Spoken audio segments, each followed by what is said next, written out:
వికారాబాద్ జిల్లా కేంద్రంలోని ఎంపీడీఓ కార్యాలయంలో మండల్ ప్రజా పరిషత్ సమావేశం నిర్వహించారు. ఈ కార్యక్రమంలో ముఖ్య అతిథిగా speaker Gaddam Prasad Kumar, collector Deepak Tiwari, SP Sneha Mehra, additional collector, ZP CEO తదితరులు పాల్గొన్నారు. దానికి ప్రాసెస్ చేసి మంచిగా తయారు చేసి మనం మార్కెట్. సో అటువంటి ప్రాజెక్ట్ ఒకటి మనకి మదనపల్లిలో మన మదనపల్లిలో సెలెక్ట్ అయింది సార్. మన గౌరవ సర్పంచ్ గారి సహకారంతో అక్కడ ఇది కూడా చేశాం సార్.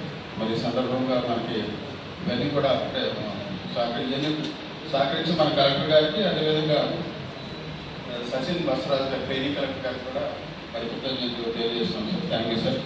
సో ఇది ఒక ముఖ్యమైనది ప్రాజెక్టు సార్వ ఆధ్వర్యంలో ఇది జరుగుతుంది సార్. ఇప్పుడు చెప్పడం జరిగింది. అందులో ప్రజా సమస్యలు పరిష్కరించేటప్పుడు అధికారులకుని ప్రజాప్రతినిధులకి సమన్వయం ఉండాలని చెప్పడం జరిగింది. అదేవిధంగా గౌరవ ప్రజాప్రతినిధులు మీకు మాట్లాడినప్పుడు వాళ్ళకి రెస్పాన్స్ ఇవ్వాలని కూడా చెప్పడం జరిగింది. అదేవిధంగా మీరు ఎక్కువ నేను వచ్చినప్పటి నుంచి ఫస్ట్ రోజు మీడియా మిత్రులు వస్తే నాకు ఫస్ట్ క్వశ్చన్ ఇదే అడిగారు. ఈ సీసీటీవీ కెమెరాలు గతము 5-6 ఇయర్స్ ముందే పెట్టినప్పుడు అంతా ఖరాబ్ అయింది, సర్వైలెన్స్ లేదు. బయట నుంచి కూడా మనము యూపీ నుంచి సుల్తాన్పూర్ నుంచి ఆకాశ్ని ఒక క్రిమినల్కి పట్టుకువచ్చాము. ఆయన దగ్గర తుపాకీ కూడా దొరికింది. సో ఎందుకు వస్తున్నారు అంటే ఒకటి మేవార్ హర్యానా నుంచి 7-8 మెంబర్స్ వచ్చి మరి ఇక్కడ అటెంప్ట్ చేసే పని వాళ్ళకి ఇంట్లో ఏమీ దొరకలేదు కానీ అటెంప్ట్ అయితే చేశారు. సో ఇలాంటి సర్వేలెన్స్ సిస్టమ్ మిస్ అయితే క్రిమినల్స్ ఎంకరేజ్ అవుతారు. కరీంనగర్లో వాళ్ళు బీహార్ నుంచి వచ్చి they have on gun shot jewellery షాప్కి రాబరీ చేశారు. అందుకే ఈ సర్వేలెన్స్ సిస్టమ్ స్ట్రెంగ్థెన్ చేయడము ఇది ఒక అడ్వైస్ రిక్వెస్ట్ లాగా మీరు తీసుకోండి. మీ అందరి కోసమే ఉంది. మోమెంట్పేట్ మండలం వాళ్ళు లేరు ఇప్పుడు. అక్కడ 7 గ్రామ పంచాయత్స్ వాళ్ళు మన పోలీస్ రిక్వెస్ట్ని సర్పంచెస్ ఎగ్జిట్ ఎంట్రీ ఇంపార్టెంట్ బిల్డింగ్స్లో మంచి సీసీటీవీ కెమెరాలు పెట్టేసి ఆ నెట్వర్క్ అంతా పోలీస్ స్టేషన్ వరకు కంట్రోల్ రూమ్ ఎస్టాబ్లిష్ చేసి అక్కడ వరకు వస్తుంది. సో వికారాబాద్ జిల్లా పేరు వికారాబాద్ మండల్ మీదనే ఉంది. సో నేను ఎస్హెచ్ఓ గారికి కానీ డిఎస్పీ గారికి ఇదే చెప్పాను. అందరి సహకారంతో ఇంక్లూడింగ్ టౌన్లో సార్ ఈ హాస్పిటల్స్ కానీ ఇంపార్టెంట్ ఇన్స్టిట్యూషన్స్ కానీ బ్యాంక్స్ కానీ వాళ్ళ సహకారంతోనే ఈ నెట్వర్క్ మనం వికారాబాద్ టౌన్లో కానీ మండలాల్లో కానీ ఎస్టాబ్లిష్ చేయాలి. ఒక మార్పులు తీసుకురావాలి. అండ్ బయట నుంచి క్రిమినల్స్ రాకుండా పోలీసింగ్ కానీ సీసీటీవీ సర్వేలెన్స్ స్ట్రెంగ్థెన్ చెప్పి అందరితో చేసుకుంటాము. ఆ రోజు ఎప్పుడైతే ఈ నెట్వర్క్ అంతా ఎస్టాబ్లిష్ అని మీ అందరికీ పిలుస్తాము. స్పీకర్ సార్ చేతితోనే సమానం చేపిస్తాము. ఇట్ ఈస్ లైక్ అది చెప్పాము అన్ని డిపార్ట్మెంట్స్ కలిసి చేయాలి. ఇలాంటివి అన్నీ మనము సొసైటీతో కలిసి పని చేయాలి. ఇంతకుముందు కూడా కమ్యూనిటీ సీసీటీవీ న్యూస్ అయితే కూడా జరిగింది కానీ అప్పటి నుంచి అంత సిస్టమే పాడైంది. సో అందుకే దొంగలు కూడా ఇక్కడ వచ్చి మంచిగా తిరిగి ఇక్కడ అక్కడ తిరిగి మధ్యలో సమన్వయం ఉండాలి. ఇప్పుడు ఇక్కడ చాలా మంది సర్పంచెస్ వచ్చారు, అందరూ కన్సర్న్ డిపార్ట్మెంట్ అధికారులు వచ్చారు. ఫర్ ఎగ్జాంపుల్ ఎలక్ట్రిసిటీ డిపార్ట్మెంట్ కానీ డ్రింకింగ్ వాటర్, హౌసింగ్ గురించి. సో చాలా మంది సర్పంచెస్ కొన్ని సమస్యల గురించి చెప్పారు. ఫర్ ఎగ్జాంపుల్ ఇంద్రమ్మ ఇల్లు సర్పంచెస్ చెప్పారు, ఇంద్రమ్మ కమిటీ వాళ్ళు పేరు రికమెండ్ చేశారు బట్ ఫైనల్ లిస్ట్లో రాలేదు. తర్వాత డ్రింకింగ్ వాటర్ గురించి చెప్పారు. దట్ ఆల్రెడీ వాళ్ళు సమస్యలు వేరే వివిధ డిపార్ట్మెంట్ సమస్యలు చెప్పారు. అగ్రికల్చర్ డిపార్ట్మెంట్ కానీ, health department, ICDS, education department, Akshay పాత్ర ఫౌండేషన్, హౌట్ టు బిబీ మాకు కావాలి ఇవన్నీ అటెండ్ చేశాను స్పీకర్ సార్తో పాటు. So the most basic thing that is required from our side as officials. ఇక్కడ మండల స్థాయి అధికారులు ఉన్నారు, తర్వాత మీ కింద సబార్డినేట్ ఆఫీసర్స్ కూడా ఉంటారు. ఫర్ ఎగ్జాంపుల్ పంచాయతీ రాజ్ ఉంటే పంచాయతీ రాజ్ గ్రామ పంచాయతీ సెక్రటరీస్, తర్వాత మెడికల్ ఆఫీసర్స్ ఉంటే మెడికల్ ఆఫీసర్స్ కింద స్టాఫ్ వాళ్ళు ఆశా వర్కర్స్, తర్వాత ఏఎన్ఎంస్, తర్వాత multi level health providers, MLSPs ఉంటారు. సో మీరు కూడా 100% first you have to be responsible. That is the most important thing. మీ రెస్పాన్స్ కరెక్ట్ ఉండాలి. సో సర్పంచెస్ మీకు ఒకసారి కాల్ చేస్తే you have to compulsory pick it up and you have to see what is the problem పరిష్కారం అవుతుందా లేదా, that is the secondary thing. But first most important thing is you have to be responsible. So honourable CM sir కూడా అదే చెప్పారు. That చాలామంది అధికారులు ఏం చేస్తున్నారు, వాళ్ళు ఫోన్ లిఫ్ట్ చేయట్లేదు, తర్వాత సర్పంచెస్ చెప్తున్నారు ఇక్కడ ఊరికి రావట్లేదు, తర్వాత సమస్య ఉంటే కూడా వాళ్ళు పరిష్కారం చేయట్లేదు. ఇవన్నీ సమస్య చాలా ఉన్నాయి.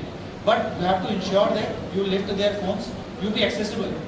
ఇప్పుడు ఆనరబుల్ స్పీకర్ సార్ చెప్పారు, సూపర్వైజర్ పేరు, డెసిగ్నేషన్ మరియు ఫోన్ నంబర్ ఖచ్చితంగా ప్రతి గ్రామ పంచాయతీ బిల్డింగ్లో ఉండాలి.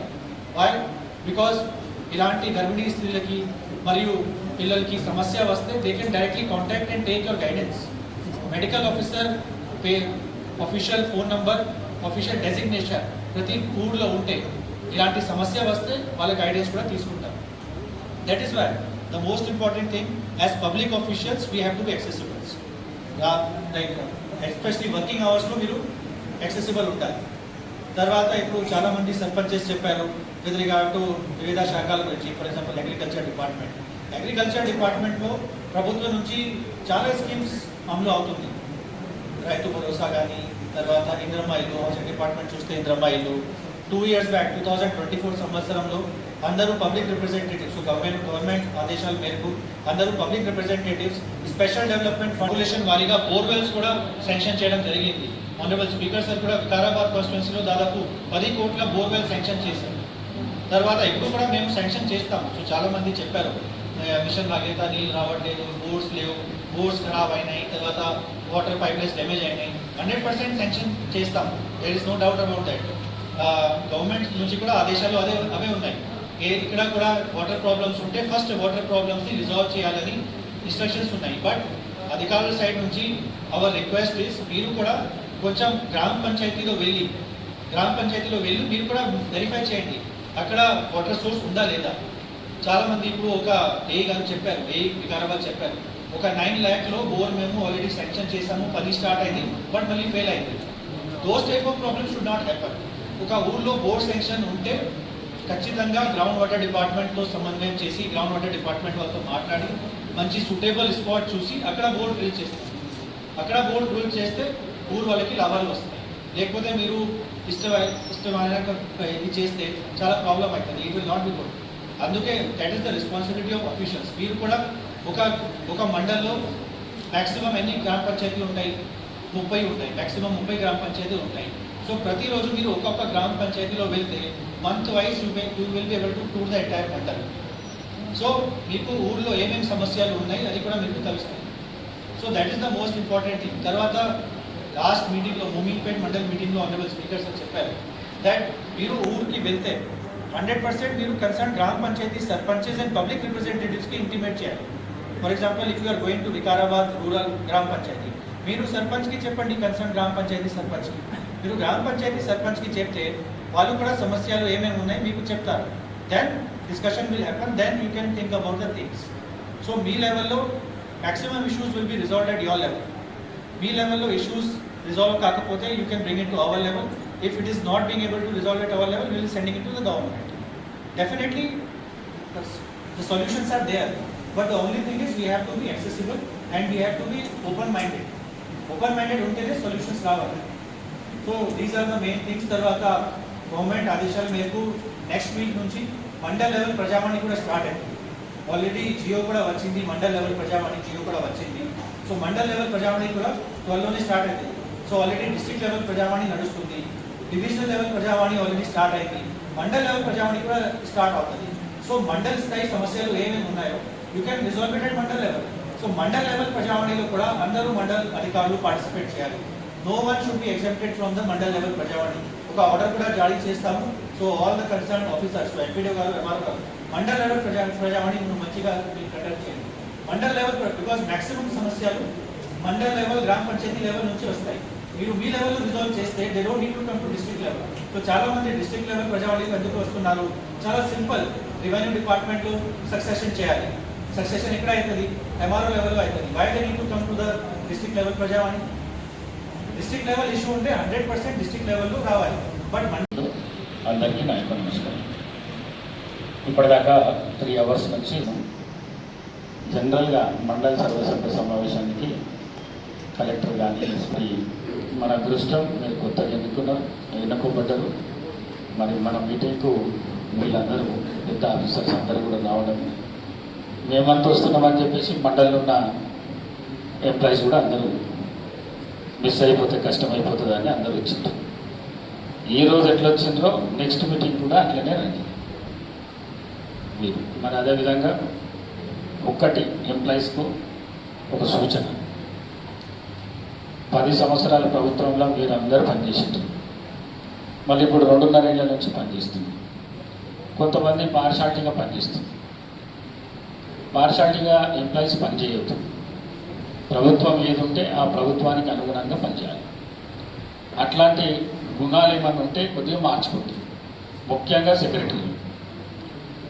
సెక్రటరీలు కొత్తగా సర్పంచులు ఎన్నుకోబడ్డారు కాబట్టి రెండోసారి గెలిచిన గురువారెడ్డికి అన్ని విషయాలు తెలుసు. కానీ మహిళా సర్పంచులకు అందరు కొత్తగా ఎన్నుకోబడ్డారు. మరి వారిని నడిపించేది, గ్రామాన్ని సురక్షితంగా పెట్టేది సెక్రటరీ కాబట్టి పాత కథ అంతా మర్చిపోయి కొత్త దీంట్లోకి వచ్చేసి వాళ్ళకు అన్ని విషయాలు అర్థమయ్యే విధంగా చెప్పి వారు మీరు సహకారంతో పనిచేస్తే గ్రామం అభివృద్ధి చెందుతాయని చెప్పేసి ఈ సభాముఖంగా మీ అందరికీ తెలియజేస్తున్నాను. మరి అదేవిధంగా ఇరిగేషన్కు సంబంధించినందు రాలేదు. వికారాబాద్ మండలంలో కూడా ఎన్ని చెరువులు ఉన్నాయి, ఎన్ని చెక్ డ్యామ్స్ ఉన్నాయి, వాటిని అన్నింటినీ కొద్దిగా నువ్వు పర్సనల్గా విజిట్ చేసి చూసి ఏమైనా రిపేర్స్ ఉన్నాయా ఏమున్నాయని ఎస్టిమేట్లు తయారు చేసి ఇవ్వాలి. ఎందుకంటే వాటర్ రాను కొద్దిగా ప్రాబ్లం అవుతున్నది. ఈ ఎల్నినో సందర్భంగా కూడా ప్రాబ్లమ్స్ ఎక్కువవుతున్నాయి. అందుకే అన్నింటినీ తొందరగా, ఎంత తొందరగా అయితే అంత తొందరగా చెక్ డ్యాములు అప్పుడు 14 దాకా కట్టినాం మనం, ఈ అప్పుడున్న కాంగ్రెస్ ప్రభుత్వం. మరి వాటిని రిపేర్స్ చేస్తే కొన్ని నీళ్ళు నిల్వ ఉండడానికి ఆస్కారం ఉంటుంది కాబట్టి మీరు ఫీల్డ్ విజిట్ మాత్రం చేయండి. మరి అదేవిధంగా మనకు వికారాబాద్ నియోజకవర్గానికి ఇప్పటికే R&B రోడ్లకు సంబంధించి మనకు ఇప్పటిదాకా 2 ఏళ్ళ దాకా 300 కోట్ల రూపాయలు వస్తున్నాయి. పనులు ప్రారంభమైనవి, కొన్ని ఇంకా ప్రారంభం కాలేదు. మరి ఈ మధ్యకాలంలోనే 2 మంత్రులు మన ప్రాంతానికి రావడం జరిగింది. మరి R&B మినిస్టర్ కోమటిరెడ్డికు మళ్ళీ ఒక శంకుస్థాపన చేసిపోయి, అంటే దగ్గర 600 కోట్లు R&B రోడ్లకు సంబంధించి మనకి ఇప్పటిదాకా వచ్చినాయి, పనులు నడుస్తున్నాయి. మరి అట్లనే ప్రభుత్వానికి ఒకటే లక్ష్యం, రాష్ట్ర ముఖ్యమంత్రి రేవంత్ రెడ్డి గారికి ఒక లక్ష్యం. ఏదైతే బీటీ రోడ్ ఉన్నదో బీటీ రోడ్ నుంచి ఊరికి పోయే రోడ్డు, ప్రతి విలేజ్ రోడ్డు కంపల్సరీ కావాలి, కొత్త రోడ్డు వేయాలి, అదొకటి. రెండవది ఊరు నుంచి మండలకు రోడ్ ఏదైతే ఉన్నదో ఆ రోడ్డు చేసుకోవాలి. అట్లనే R&Bకి సంబంధించిన పెద్ద రోడ్లు ఏమున్నాయో అన్ని రోడ్లను క్లియర్ చేసుకోవాలని చెప్పేసి వారి ఆలోచన ఉన్నది.